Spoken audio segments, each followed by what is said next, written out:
nizir.com का आज ही download कीजिए।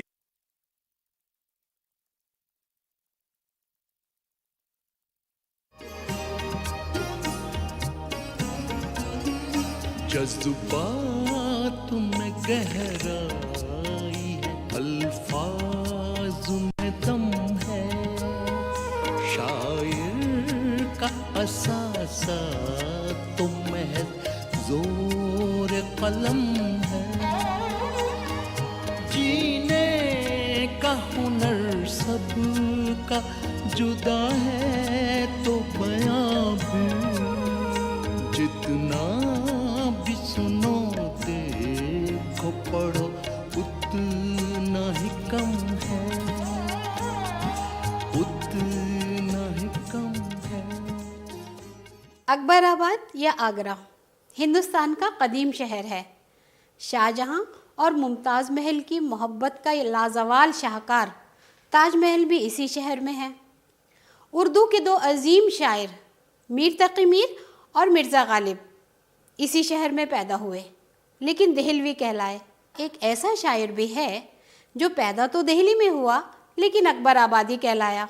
जी हाँ, वो है नज़ीर अकबर आबादी। नज़ीर हिंदुस्तानी तहज़ीब का नुमाइंदा है, उस हिंदुस्तानी तहज़ीब का जिसमें होली का भी एहतराम होता है और ईद बकर ईद का भी, उस हिंदुस्तान में जिसमें स्वामी राम तीरथ के भी चर्चे होते हैं और ख्वाजा अजमेरी के भी चर्चे होते हैं। बहरहाल नज़ीर का मामला जो है मेरी नज़र में तो ये है कि तासुब से बालातर ठीक हिंदुस्तानी, उसमें ये नहीं है वो नमाज रोज़े का पाबंद भी होगा, वो अपने मज़हब पे यानी उसका सही पैरोकार भी होगा, लेकिन दूसरे किसी मज़हब को बेएहतरामी से या बचस्म कम नहीं देखेगा। आगरा की आवामी ज़िंदगी की सही तस्वीरें अगर किसी शायर ने पेश की हैं तो वो नज़ीर अकबर आबादी हैं। चाहे वो पुराने ज़माने के मेले ठेले हों, चाहे अवामी रहन सहन हो, हर चीज़ की सच्ची तस्वीरें नज़ीर अकबर आबादी ने पेश की हैं। नज़ीर अकबर आबादी उर्दू शेर व अदब में अपनी नज़ीर आप हैं। उनका पूरा नाम वली मोहम्मद और तखल्लुस नज़ीर था। नज़ीर 1740 में दिल्ली में पैदा हुए। अभी वो छोटे ही थे कि उनके वालिद का इंतकाल हो गया। नज़ीर की वालिदा बेसहारा होकर आगरा अपनी माँ के घर चली आईं। नज़ीर की परवरिश, उनकी तालीम व तरबियत सब आगरा में ही हुई और अपनी बाकी ज़िंदगी नज़ीर ने इसी दयार में बसर की। नज़ीर अकबर आबादी ने फ़ारसी ज़बान में दस्तरस हासिल की और फ़ारसी के एक उस्ताद की हैसियत से शोहरत भी पाई। नज़ीर उर्दू और फ़ारसी दोनों ज़बानों में शायरी करते थे, लेकिन उनका उर्दू कलाम बेपनाह अवामी मकबूलियत का हामिल बना, क्योंकि उनका उर्दू कलाम अवाम की रोज़मर्रा ज़िंदगी के बुनियादी मसाइल से ताल्लुक़ रखता था, इसलिए सुनते ही या पढ़ते ही दिलों में उतर जाता था। आम लोग गली कूचों में उनकी नज़में गाते फिरते थे। दुनिया में बादशाह है सो वो भी है आदमी, और मुफलिसो गदा है सो वो भी है आदमी, जरदारो बेनवा है सो वो भी है आदमी, नेमत जो खा रहा है सो वो भी है आदमी, टुकड़े जो मांगता है सो वो भी है आदमी, जरदारो बेनवा है सो वो भी है आदमी, टुकड़े जो मांगता है सो वो भी है आदमी। मस्जिद भी आदमी ने बनाई है आमिया, बनते हैं आदमी इमाम और कुतुबका, पढ़ते हैं आदमी कुरान और नमाजिया,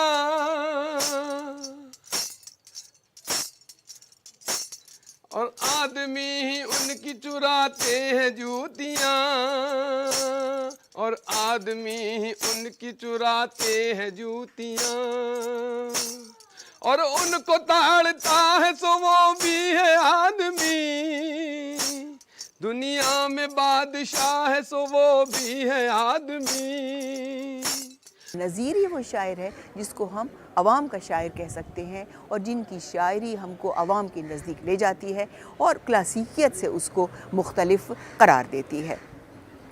नज़ीर अकबराबादी एक अपने उस मुआशरे के नुमाइंदा हैं जिस मुआशरे की बुनियाद अकबराबाद के शहर में ख़ुद अकबर ने डाली, यानी सुलह कुल के वो नुमाइंदा एक तरह से कहेंगे। उनकी नज़र में हिंदू, मुसलमान और दूसरे मज़ाहिब सब के सब इस बड़े हिंदुस्तान के इस बड़े कैनवस पर एक इंतहाई अहम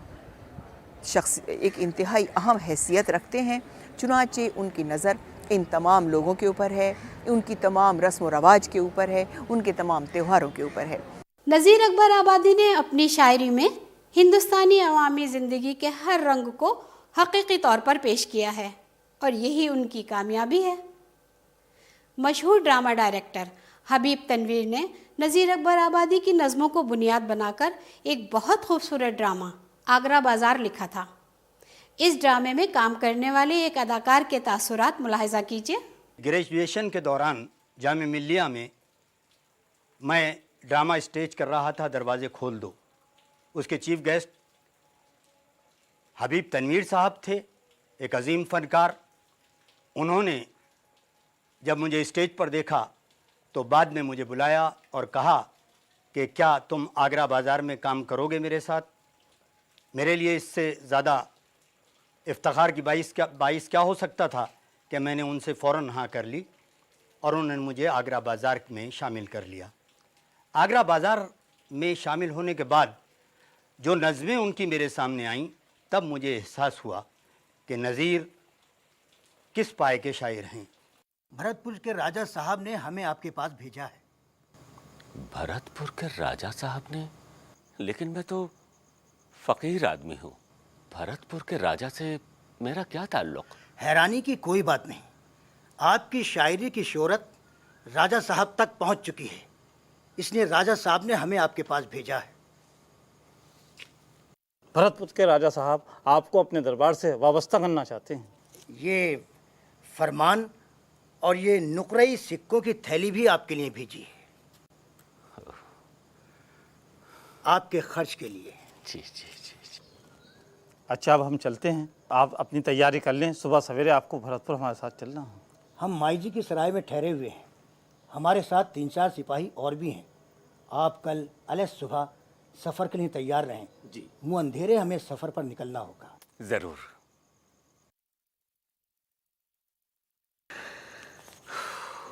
या अल्लाह, अरे नेक बख्त, सुनती हो? क्या बात है, बड़े बौखलाए हुए नजर आ रहे हो। अल्लाह की मेहरबानी है बीबी। सुनो, भरतपुर के राजा मुझे अपने दरबार में शायर बनाना चाहते हैं। इसी सिलसिले में उन्होंने मुझे ये खत भेजा है और ये खतीर रकम भी। खतीर रकम? ये भला किस लिए? ये ज़्यादा राह है, यानी सफ़र का खर्च। यानी अब वहां जाना होगा? हाँ, दरबारी शायर को तो दरबार में ही रहना पड़ेगा। वहां जाए बगैर इतना बड़ा ओहदा कैसे मिलेगा? मैं तो नहीं चलने की अभी। हाँ, मैं तो नहीं जाने की। क्यों?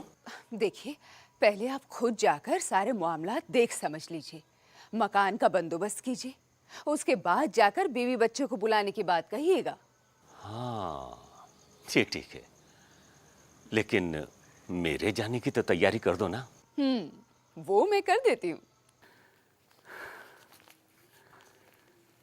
100,000 शुक्र तेरा रब्बुल इज्जत, तूने बंदाए नाचीज को इतने बड़े रुतबे से सरफराज किया है।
रात के 12 बज गए।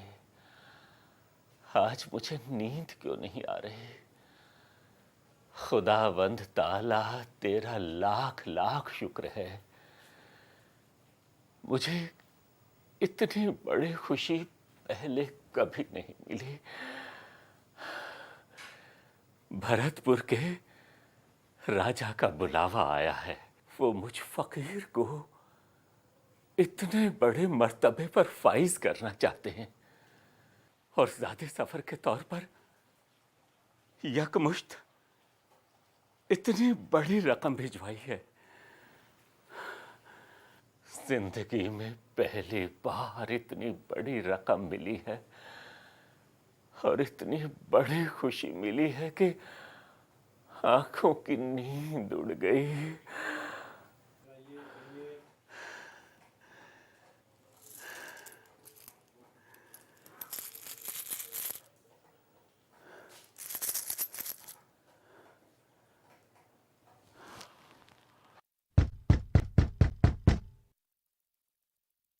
कौन है?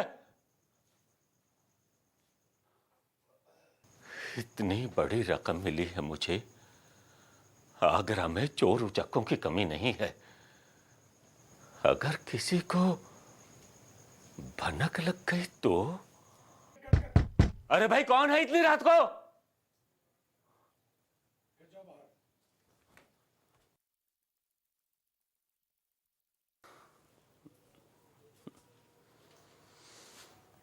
तेरे की, मैं समझा था कुछ चोर है।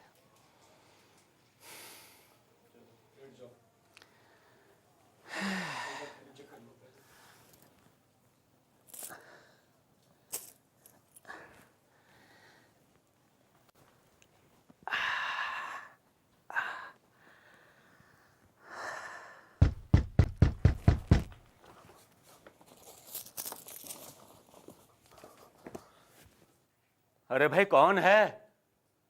क्यों परेशान कर रहे हो इतनी रात को?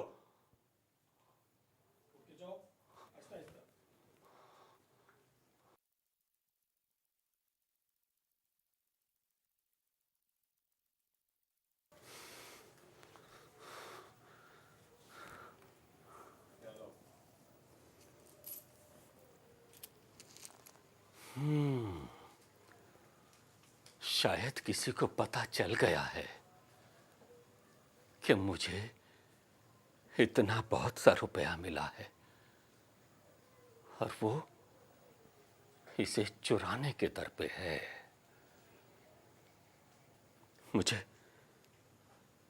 मुझे इसे कहीं छुपा देना चाहिए।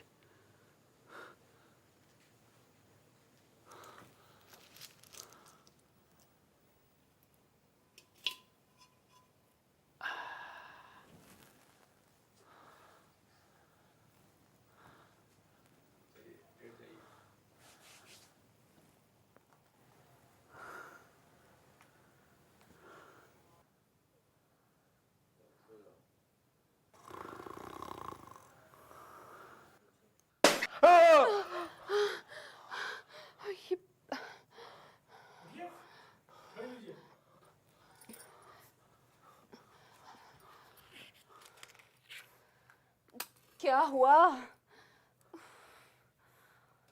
कुछ नहीं, कुछ नहीं।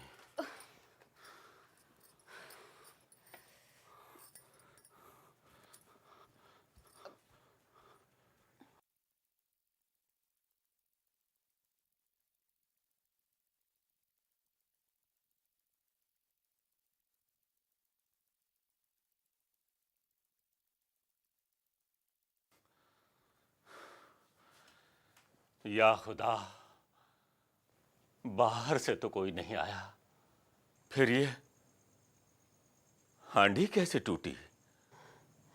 खामखा परेशान हो रहे हैं, बिल्ली रानी की करतूत होगी।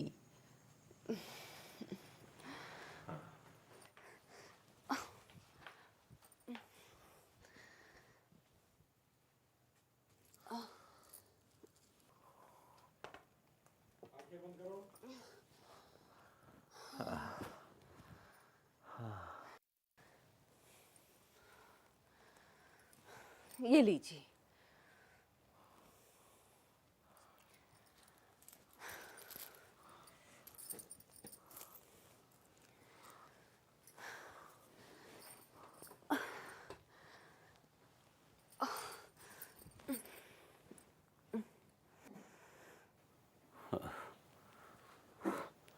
सुबह हो गई।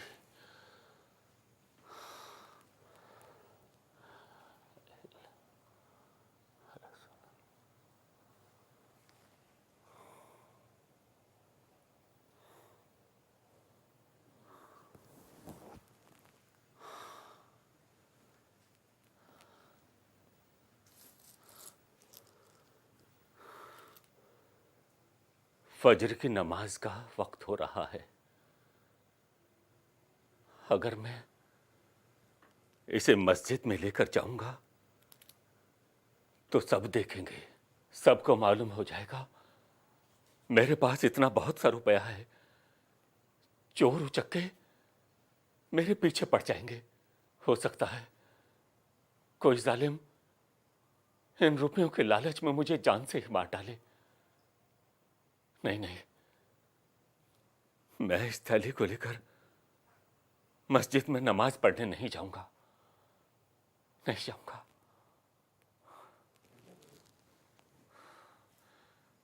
फिर क्या करूं?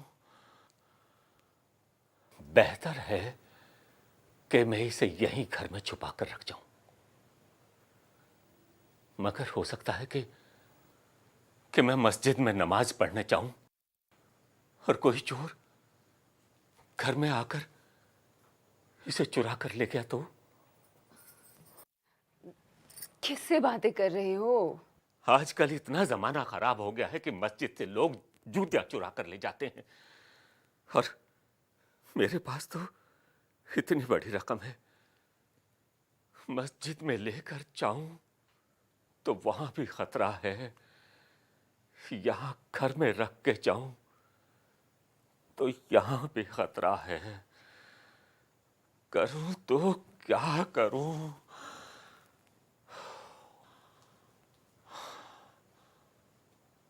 हाँ, यही बेहतर होगा कि मैं आज मस्जिद में जाने के बजाय घर पर ही नमाज अदा कर लूं।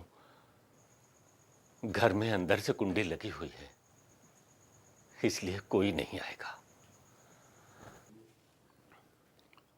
परवरदिगार है मेरे मालिक, तूने मुझे इतनी शोहरत बख्शी है कि दूर दूर के लोग मेरे नाम से वाकिफ हैं। भरतपुर के राजा मुझे अपने दरबार में जगह देना चाहते हैं।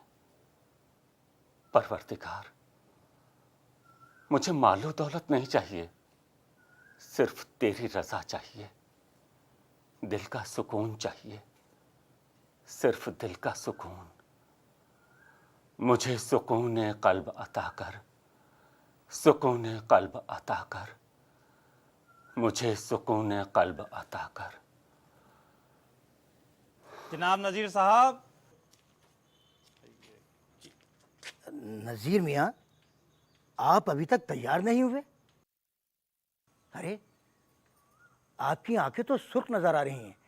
क्या आप सारी रात सो नहीं सके? मिजाज तो बखैर हैं? शुक्र है परवरदिगार का, मैं बखैर हूं, तंदुरुस्त हूं, लेकिन भरतपुर नहीं जा सकूंगा और किसी भी तरह का कोई ओहदा नहीं ले सकूंगा।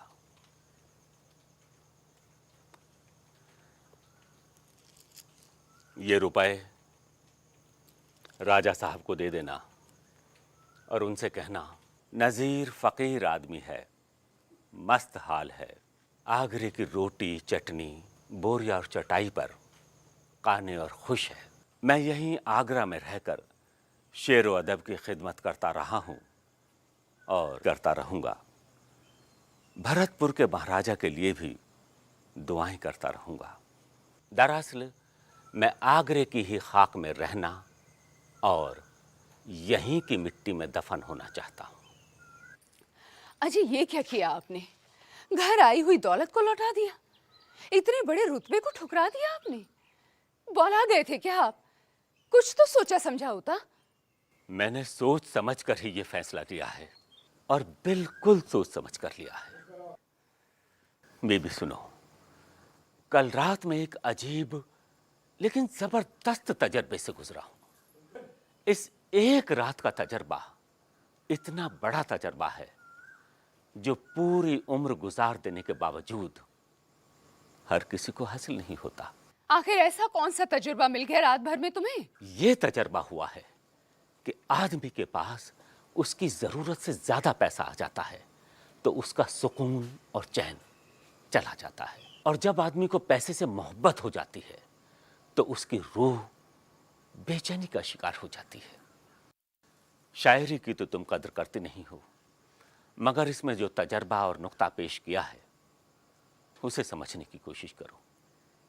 सुनो, पैसे से जो उल्फत तुझे हो जाएगी बाबा, दुख इसमें तेरी रूह बहुत पाएगी बाबा।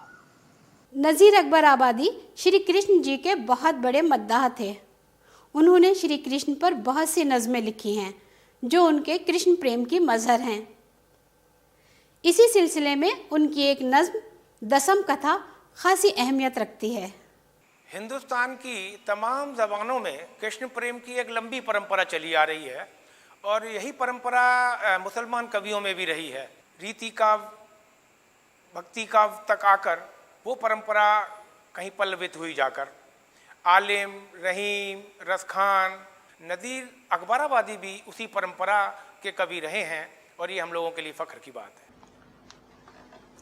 नज़ीर अकबराबादी का कारनामा यह है कि वे उर्दू शायरी को महफिलों और खानकाहों से निकालकर गलियों और बाज़ारों तक ले आए और उसका सिरा आम जिंदगी के साथ जोड़ दिया। आम लोगों के दुख दर्द, आम लोगों की हंसी, आम लोगों के आंसू, आम लोगों के मसाइल, आम लोगों की फ़िक्र, आम लोगों की ज़िंदगी उनकी शायरी का महवर और मरकज़ बनी और इसीलिए उन्हें मैं ज़िंदगी और ज़मीन का शायर कहता हूँ, ज़मीन और ज़िंदगी का शायर। ज़मीन और ज़िंदगी की शायरी और शायराना में भी हुई थी। उनसे पहले भी बहुत से शायर इस किस्म की शायरी कर चुके थे, लेकिन जितनी कसीर तादाद में नज़में हमें नज़ीर के यहाँ मिलती हैं, उस कसरत के साथ किसी ने भी अवाम को और अवामी ज़िंदगी को अपनी शायरी का महवर और मरकज़ नहीं बनाया था। नज़ीर अकबर आबादी की शायरी का मुताला करते हुए हमें हर लम्हे ये एहसास होता है कि वो जिस मौजू पर भी लिख रहे हैं उस मौजू के मुख्तलिफ़ पहलुओं पर मुसलसल सोचते चले जा रहे हैं और मुसलसल उस पर इजहार ख़याल भी कर रहे हैं और उसमें कहीं कोई सेंसरशिप नज़र नहीं आती जैसा कि शायर अपने तौर पर करता है, बल्कि जो उनके जहन में आता चल रहा है वो उसका बेमहाबा इजहार करते चले जाते हैं। और इस तरह से वो अगर बरसात पर लिख रहे हैं तो बरसात के में क्या क्या होता है, महल वालों पर क्या गुज़रती है और झोपड़ी वालों पर क्या गुज़रती है, ये सारी चीज़ें बताना नहीं भूलते। वो जब बुढ़ापे का जिक्र कर रहे होते हैं तो एक रईस आदमी का, एक आम आदमी का और यहाँ तक के एक तवाइफ जब बूढ़ी हो जाती है तो उस पर क्या गुज़रती है उसका भी इज़हार करते हुए वो नहीं भूलते। गोया के ज़िंदगी को भरपूर अंदाज में अपनी नज़मों में पेश करने का एक ख़ास तरीक़ा नज़ीर अकबर आबादी को हासिल है, और उनकी सारी नज़में तकरीबन ऐसी ही हैं कि जिसमें हमें ज़िंदगी की रंगारंग तस्वीरें नज़र आती हैं। नज़ीर अकबर आबादी की शायरी को उर्दू अदब की तारीख़ का एक मुनफरिद बाब करार दे सकते हैं।